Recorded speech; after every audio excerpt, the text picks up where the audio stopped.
astetaan noi veneet nyt viikonloppuna. Että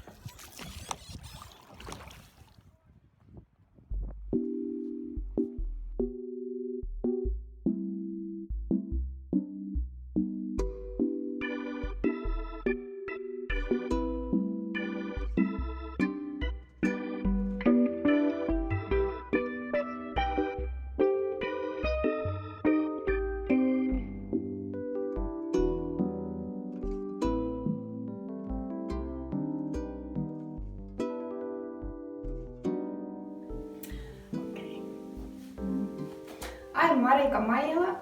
I'm an artist and I work in artist's house in Helsinki on an island called Harakka, and I'm specialized in picture books. I've worked for more than 15 years with different Finnish and foreign publishers and writers, and I've illustrated about 50 children's books and also written 2 or maybe 3 even. And I've also designed textiles, paper products, and a huge carpet which is inside Oodi Library in Helsinki. And at the moment I'm experimenting with writing and also a little bit with film and animation, and I'm also interested in painting, which I've only started, but that's also something that interests me a lot. But I kind of very early in my career I made the decision that I really want to illustrate children's books. Like, I thought it was a super valuable, somehow very important part of illustration art world somehow, that I felt it was very meaningful work. So I kind of made a clear decision that I want to do children's books. Also because I really love books and picture books when I was kid myself, so it kind of, I really felt that this is somehow for me very good medium. One of my big time favorites, like when I was kid, was Herra Huu. I don't know, many know because it's a very famous Finnish classic by Hannu Mäkelä, and I think that book was somehow very important for me. Now that I read it as an adult, I find it really interesting. It's not very, it's a bit different somehow. I actually then later in my life I got the chance to work with Hannu Mäkelä myself. In that way it feels quite meaningful that I was reading his book when I was a child, and then suddenly I realized I'm illustrating Hannu's books, and we have made many books with him. And I think when working with him, I really learned about also writing. I really like his way of writing and telling the stories, so I think it was kind of also in that way super inspiring for me. And I find his stories also super inspiring. I'm working with the Swedish writer and illustrator Klara Persson, and she has written this story, and I'm now making the illustrations.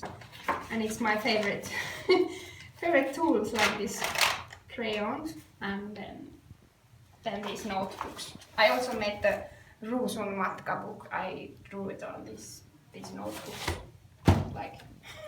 Somehow I really love this paper on this notebook and the crayon on this paper.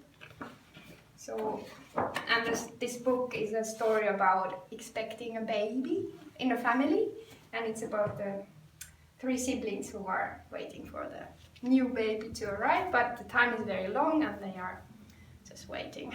And basically it's just like this, I'm drawing these scenes of ordinary life. I just draw with these crayons and I see what comes out. Some are like sketched in a way, like this is maybe earlier sketch and then this is maybe more finished, but it's all very sketchy.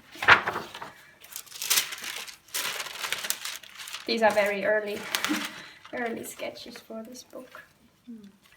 Yeah, here in the artist house, I'm actually we are this collective of 5 artists, and we have started a band, and we are now making some small performance things also together. So this house and this artist house is actually been the most important thing that happened to me during the past 5 years or so. Like, I think here I found my inner artist, like really.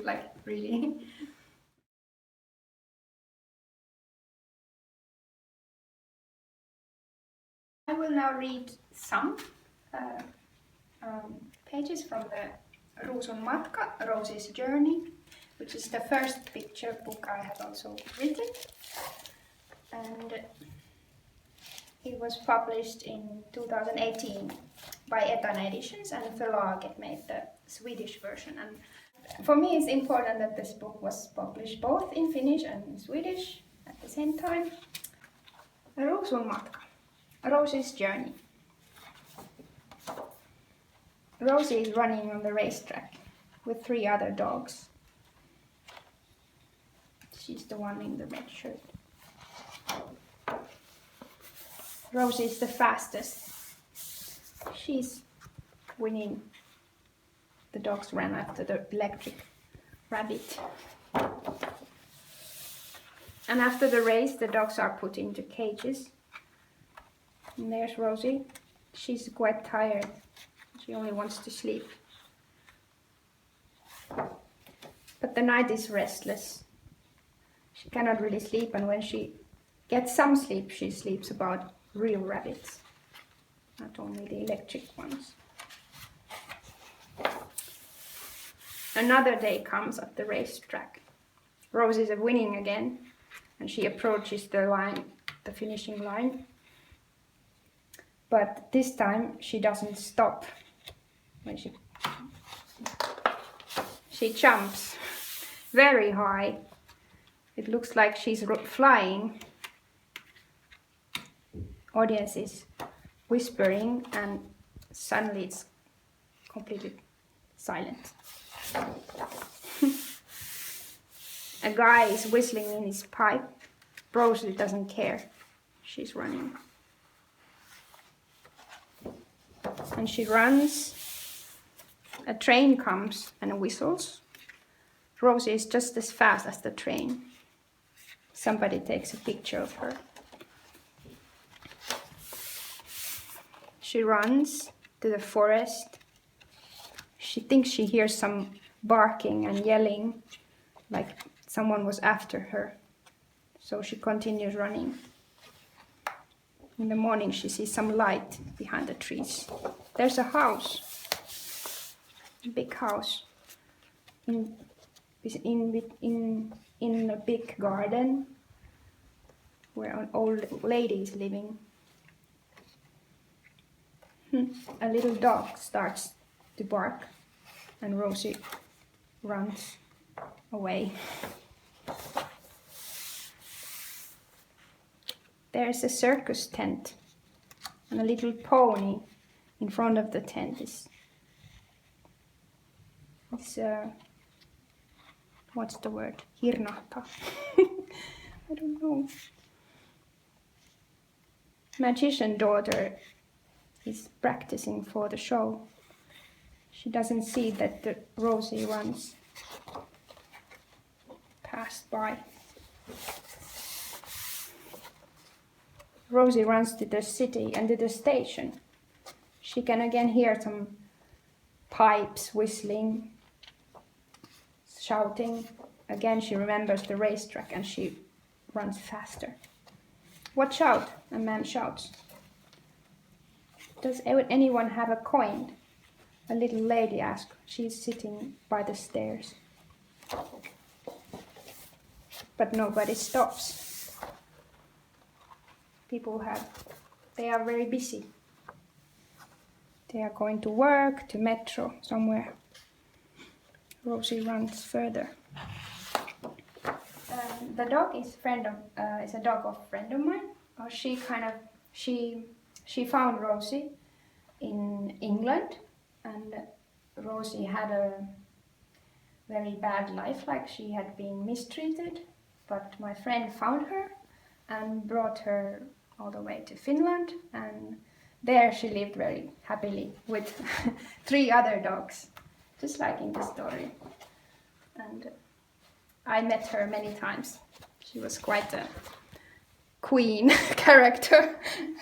Like really, she was a great character, Rosie.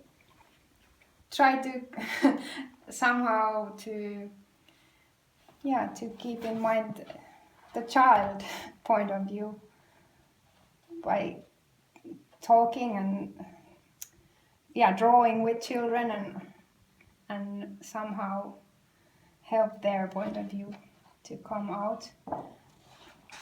And I try to ask children also like what they find important, what they find interesting, and even like I'm also at the moment I'm really working with my nephew, like, and I would like to make a book with him, like to tell a story he would like to tell, like with me. And I think one of my main topics maybe is somehow some kindness, which I think we really need more. I would love when a person reads a book I have illustrated, for example, I would like to give a good feeling and a good moment and a kind of a safe moment also.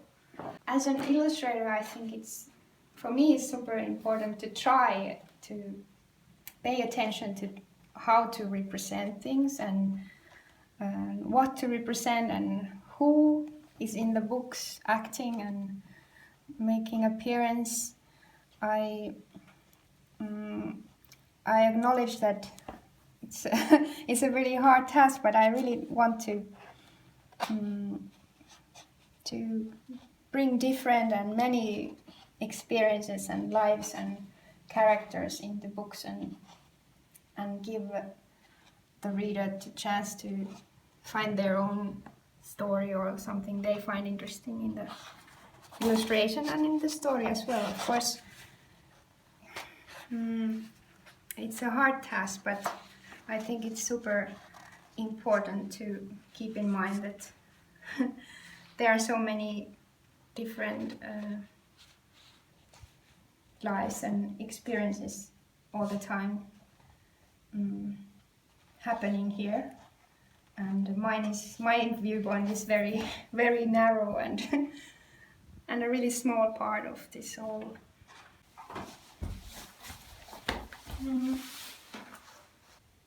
Very often you maybe don't directly meet the publisher. For example, if a book I've illustrated is translated into another language, then not necessarily you always meet or talk with the publisher in the other country, but very often they do ask for typography or my opinion on paper or materials that they want in the book. And it has been also very interesting to see that there, for example, this book Miljoona joulupukkia, which is a story written by Hiroko Motai, Japanese author.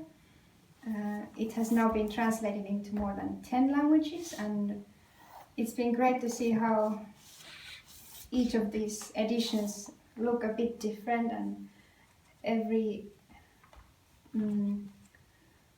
country or publisher has wanted to somehow point out something special, I don't know how to say. But this, I think, is a good example of a real story that has really crossed borders between countries and languages. Like, it's a very somehow universal story about Santa. And in these Filippa books we have experimented a lot with the colors. Like, we really wanted to make this a really colorful series. So with Etana we found this 5 color print technique in them. I think it works quite nicely. They became super colorful, and for example in this Tivoli story, the bright neon yellow is like kind of a key color in the story. It's also part of the story, that color. And I'm also now trying to experiment how to turn my hand-drawn sketches and drawings into maybe 2 color prints. I experiment with riso printing at the moment. I'm making a self-published book. This is one test print out of that one, in which I try to see how my drawings could work with when they're printed only with 2 colors. Here with green and red. I think it could turn out quite funny. It will be a story about it's called Unveil, and it's like a very personal story about revealing some things that you usually don't want to reveal, or something like that. It's not maybe a children's book, like, I will see. We'll get the prints next Monday, so how it will turn out. Also the binding will be made, like, it will be hand binded in a very old binding place. So it's really like a experiment. I don't know what will come out of it, but I hope something that will give me ideas to go further in this.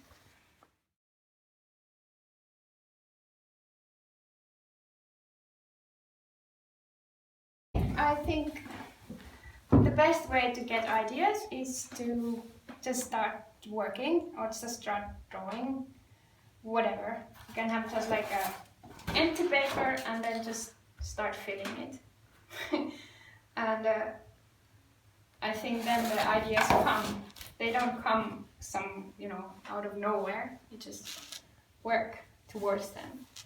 I found a way I like to draw when I started again drawing with children. Of course I knew how to draw when I was a kid. I really loved it, I remember.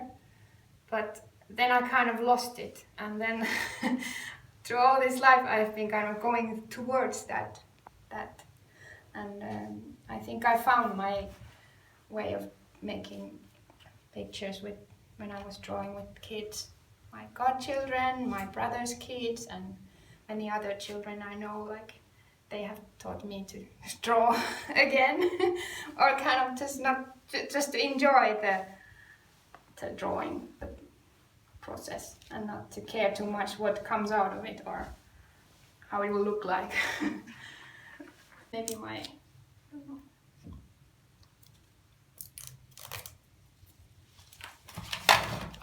And then you can have a friend, or I don't know.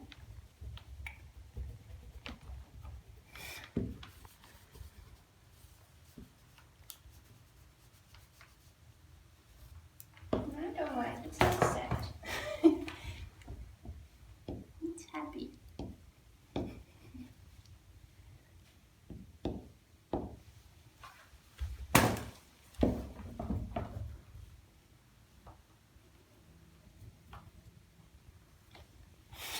Why is it there?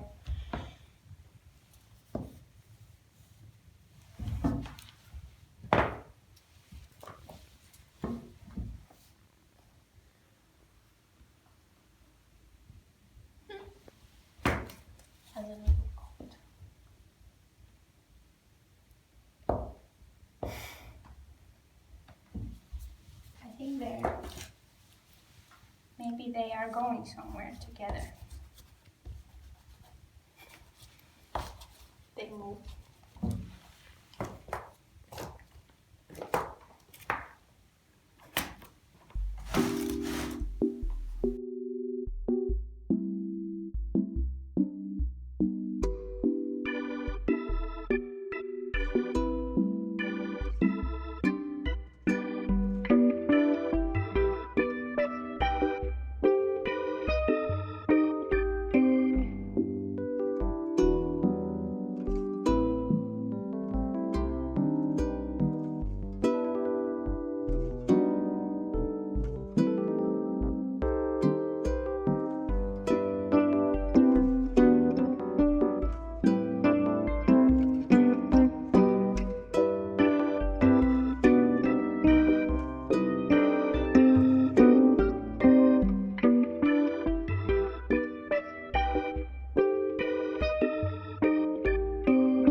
So wet here.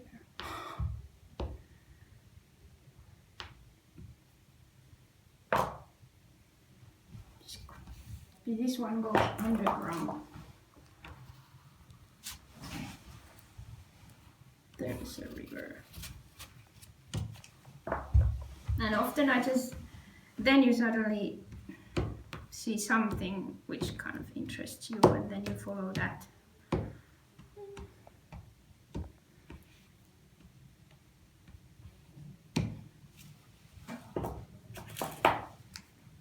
There's a little boat.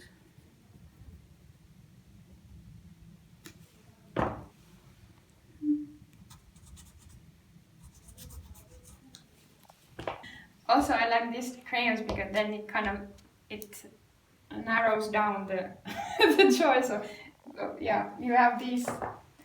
I kind of like these without mixing. That I don't want to make it too messy or so. Like I really love to put two clear colors next to each other and not maybe mix too much. And also I would like to see the line, right?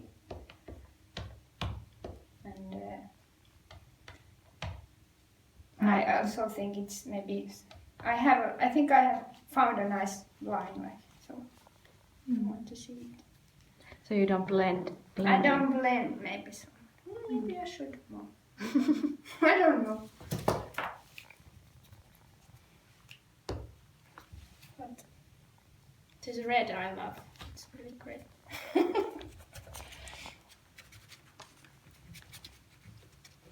But then very often, and I also always just love to do details, but then very rarely I look at the whole picture, and then it's always a bit of a surprise what it comes in the end.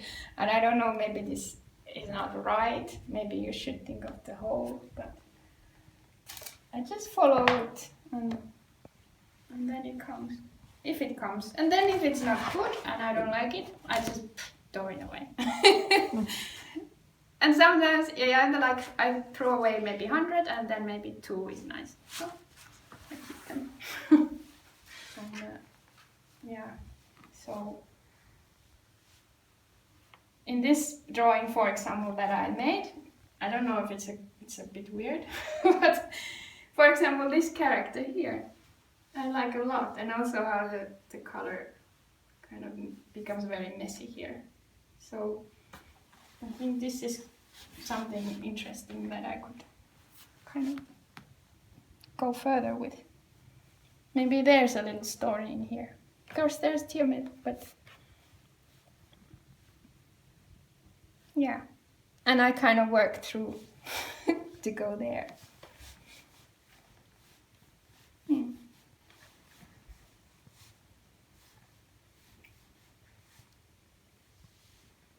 And maybe the most important thing is also not to stop too much. Just do it and not to think. And kind of trust your intuition. And not doubt